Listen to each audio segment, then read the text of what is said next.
주요 사건, 사고 이슈를 짚어보는 뉴스픽 순서입니다. 이웅혁 건국대 경찰학과 교수 그리고 양지열 변호사와 함께하겠습니다. 두 분 어서 오십시오. 안녕하세요. 네.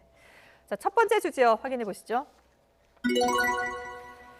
부동산 투기 의혹으로 기소된 손혜원 의원이 잠시 뒤에 피고인 자격으로 처음으로 재판에 서게 됩니다. 조금 전 법원에 나오는 손혜원 의원의 모습부터 보고 오겠습니다.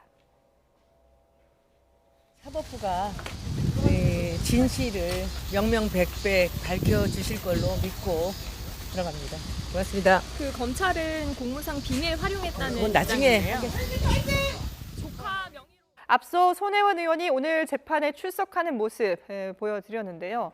일단 뭐 별다른 얘기는 하지 않았습니다. 중요한 얘기는 아니었고 일단 재판에 가서 명명백백하게 법원에서 밝혀질 것이다라고 생각한다라는 입장만 밝히고 짧게 소감을 밝히고 법원 안으로 들어갔는데요. 일단 오늘 이 재판 어떤 이유로 재판이 시작이 됐는지 그동안의 과정을 좀 잠깐 짧게 정리를 해볼까요? 네, 이제 손 위원이 네. 민주당 문체부 간사의 역할을 하면서 네.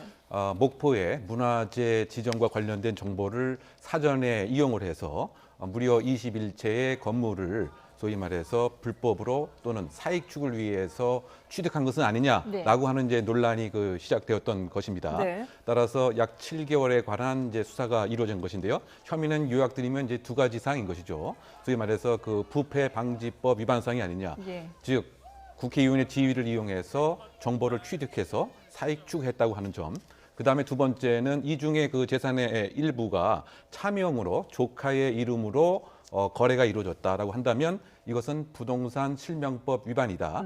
물론 이제 손혜원 의원의 입장에서는 이것이 다 사실이 아니다라고 정면으로 반박을 하고 있는 이제 이런 상황인 것입니다. 예, 예. 그러니까 지금 말씀하신 이 핵심 쟁점에 대해서 양쪽, 그러니까 손 의원과 검찰의 주장이 상당히 좀 팽팽하게 맞서고 있는 그런 상황 아니겠습니까? 예, 그렇습니다. 이제 다른 것보다도 손 의원 같은 경우에는 내 이익을 위해서 이런 것들을 마련한 게 아니라, 네. 그러니까 전부 국가에 헌납할 것이고 목포라고 하는 곳의 구도심, 그러니까 버려지다시피 한 곳에 본인이 가지고 있는 어떤 자산들을 통해서 새로운 어떤 박물관 같은 것도 만들고 거기에 투자를 할 수 있도록 만들겠다. 구도심 보존 사업에 기여를 좀 하고 싶었다라는 그런 입장인 겁니다. 예. 거기다가 지금 이제 뭐 이 목포시장과 손 의원 같은 경우에는 그 부동산을 사는데 도움이 됐던 그 문서가 보안 문서가 아니었다. 네. 이렇게 지금 주장을 하고 있잖아요. 네, 사실은 이제 그것이 재판의 가장 중요한 바로미터가 될 것 같습니다. 네네. 과연 비밀성이 있었느냐의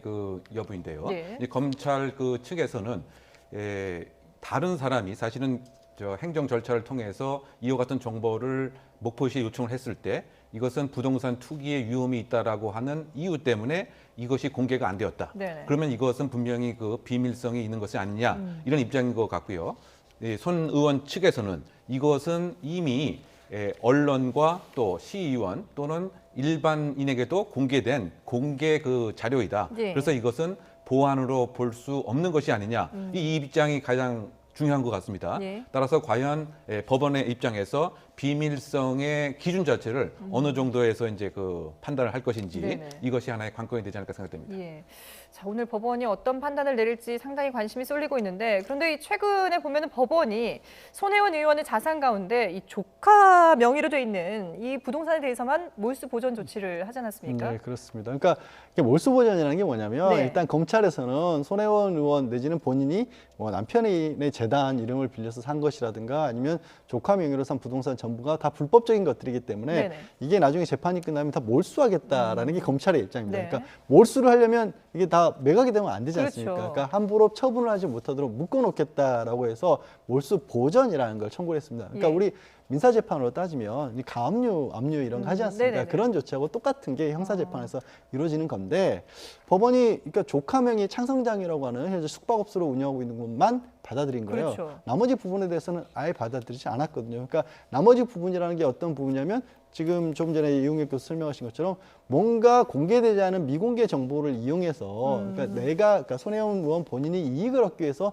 미리 그것들을 산 게 아니냐. 네네. 그리고 나서 나중에 개발이 되면 이 큰 차익을 얻으려고 한 게 아니냐라는 부분이 지금 검찰에 보고 있는 건데 네. 법원이 보니까 사실 2017년 12월 14일 날 이미 목포시에서 공청회를 통해서 이걸 다 공개를 했단 말이에요. 네. 그러니 그 이후에 산 부동산들이 비밀 정보를 이용한 것이라 보기가 어렵다라는 거고 손해원 측에서는 거기서 더 나가서 이게 그 전부터 그러니까 2017년 12월 이전에도 이미 그 주변 지역들에 대해서 본인이 계속해서 매입을 추진하고 있었고 그 사실을 공공연하게 얘기를 했다라는 네네. 겁니다. 그러니까 뭐랄까 우리 흔한 예로 뭐 어디 지하철역이 한 군데 생긴다 그러면 그 주변 땅값 막 오르잖아요. 그렇죠. 근데 이게 그 사안과 비슷한 사안이냐? 그게 아니라 글자 그대로 문화유산이라는 것을 지키기 위한 사안이냐 이거인데 일단 서류 심사로만 이루어지거든요. 몰수 네. 보존은. 그래서 양쪽의 말을 들어보지는 않았지만 네. 현재 서류 심사에서는 법원이 봤을 때 적어도 비밀 정보를 이용한 것으로 보이지는 않는다라고 1차적으로는 손의원의 손을 들어준 셈이 되는 거죠. 그럼 오늘 재판에서 물론 이 몰수 보전이 꼭 조카에게만 한정됐다고 해서 다른 뭐 이 판결이 나오지 말라는 법은 없는 거 아니겠습니까? 그런 건 아닙니다. 그러니까 예. 어떤 거냐면 이제 창성장이라고 하는 조카 부동산 같은 경우에는 네네. 손의원이 전부 매입자금도 내고 저것을 구 어떻게 보면 적산 가옥이었는데 수리를 해서 지금 숙박업소를 쓰고 있는데 네네네. 수리비용도 손의원이 내지 않았느냐. 그럼 이게 조카 것이 아니라 손의원 것인데 사실은 이름만 조카 걸로 해놓은 게 아니냐라는 네. 거고 손의원은 이 부분에 대해서 아예 조카에게 증여를 해서 주려고 한 것이다라고 예. 그런 입장 아니겠습니까?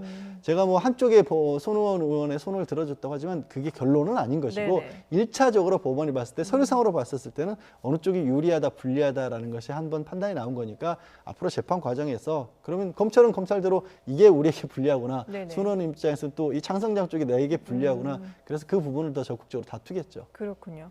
자, 이런 가운데 지금 손의원 사건의 지휘 라인에 대한 이 검찰의 그 좌천 인사 논란이 일면서 과연 이게 앞으로 공소유지를 제대로 유지할 수 있을 것이냐 이 부분에 대한 우려도 나오고 있어요. 예, 그 최근에 이제 검찰 인사가 그 이루어졌습니다. 대대적으로 있었죠. 네, 대대적으로 예.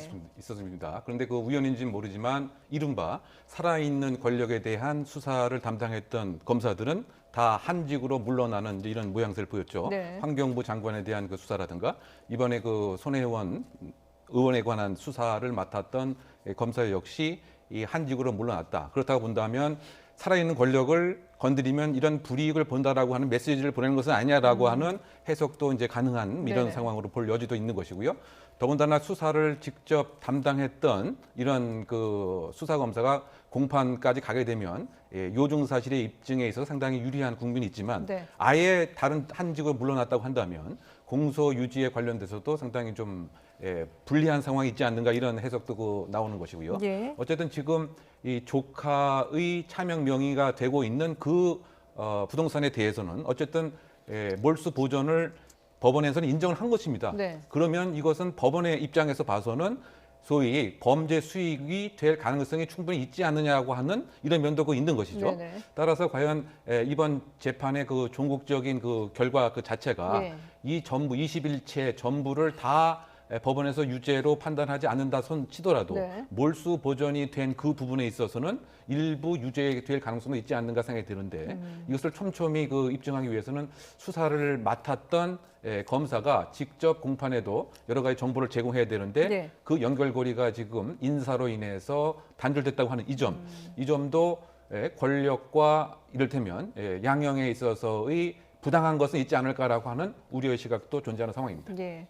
자, 물론 뭐 오늘이 첫 재판이기 때문에 앞으로의 재판 과정을 조금 더 지켜봐야 되겠습니다만은 일단 법원이 이걸 전부 유죄로 보느냐 아니면 전부 무죄로 보느냐 아니면 일부 유죄로 보느냐에 따라서 이 손 의원의 운명이 확연하게 달라지게 되는데요. 뭐 어떻게 좀 전망을 해볼 수가 있을까요? 글쎄요, 이제 일부 유죄로 볼 경우에 네네. 만약에 지금 뭐 말씀하신 거에 전제는 네. 지금 몰수보전에서와 같은 결과가 만약 최종 결과까지 네네. 이어진다면 대단히 이상한 상황이 되겠죠. 뭐가 대단히 이상한 상황이냐면 지금 손혜원 의원이 비밀정보를 해서 부동산 투기와 같이 봤다라고 하는 게 이제 의혹을 주는 쪽에서의 입장인데 네. 그렇게 만약에 결론이 그대로 그러니까 비밀정보를 이용한 투자는 아니었다라고 해서 그 부분은 다 무죄가 나고 창성장이라고 하는 조카 명의로 돼 있는 지금 건물 숙박업소만 이 부분이 부동산 실명법 위반으로 유죄가 난다라고 네네. 한다면 가정을 할 수밖에 없지 예. 않습니까?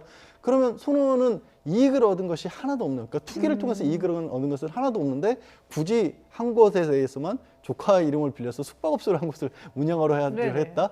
그럼 뭐 때문에 그런 일을 할 것이냐라는 게 그게 지금 손 의원에게 제기된 어떤 의혹에 대해서는 전혀 앞뒤가 맞지 않는 결론이 날 수도 있는 거거든요. 그렇군요. 그래서 그 부분이 사실 이제 재판의 결과가 주목될 수밖에 없는 그런 상황이 된 거죠. 예. 글쎄요, 손혜원 의원은 일단 뭐 그동안의 검찰 수사에서 만약에 뭐 자신의 잘못이 드러난다면은 의원직을 사퇴하겠다라고 밝혔다가 재판에서 이 부분을 또 다뤄보겠다라고 했는데 이번 재판 결과가 어떻게 나올지 그리고 거기에 따라서 또 손 의원의 앞으로의 정치적인 운명도 결정이 되기 때문에 여러 가지로 관심이 쏠리는 그런 대목입니다.